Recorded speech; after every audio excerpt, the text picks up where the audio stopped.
As soon as you are comfortable breathing from scuba, your instructor will most likely have you practice swimming slowly beneath the surface in shallow water. This is where you will first experience diving like a fish. Your goal is to easily maintain a horizontal body position, while neither sinking to the bottom or constantly floating to the surface. To do this, you need to practice 3 of the 5 elements of buoyancy control: using balanced equipment, achieving proper weighting, and practicing breath control. It is nearly impossible to learn good buoyancy control habits if your feet are constantly sinking. To avoid this, you need to ensure that your equipment is balanced. That is, it makes remaining in a horizontal position easy. If you find your equipment is not balanced, there are steps you can take to help solve the problem. These include: avoid using weight belts. Among their many drawbacks, weight belts concentrate ballast below your body's natural balance point and tend to force your feet down.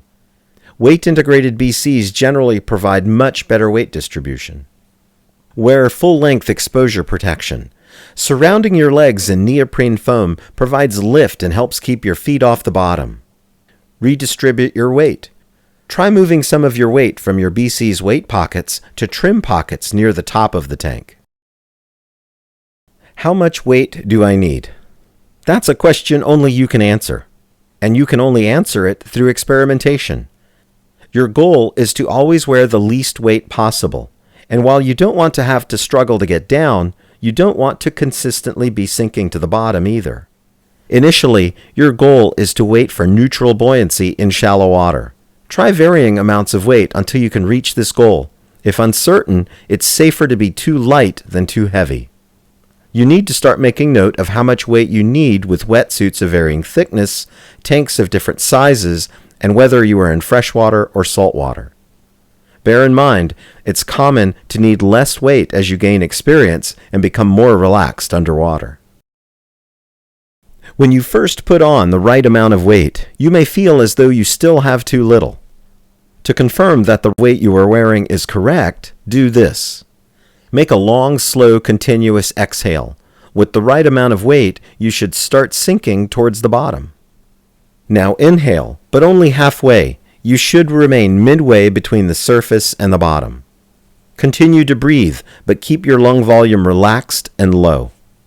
What you have just experienced is the tremendous impact breath control has on buoyancy.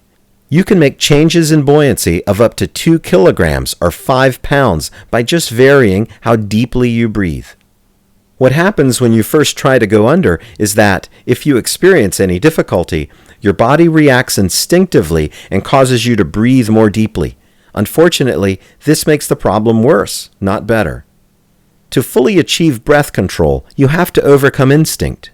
Whenever you have a problem getting down, stop, relax, exhale fully, and resume breathing, but not as deeply as before. With practice, breath control will become an integral part of how you control buoyancy, a more important part than many people realize.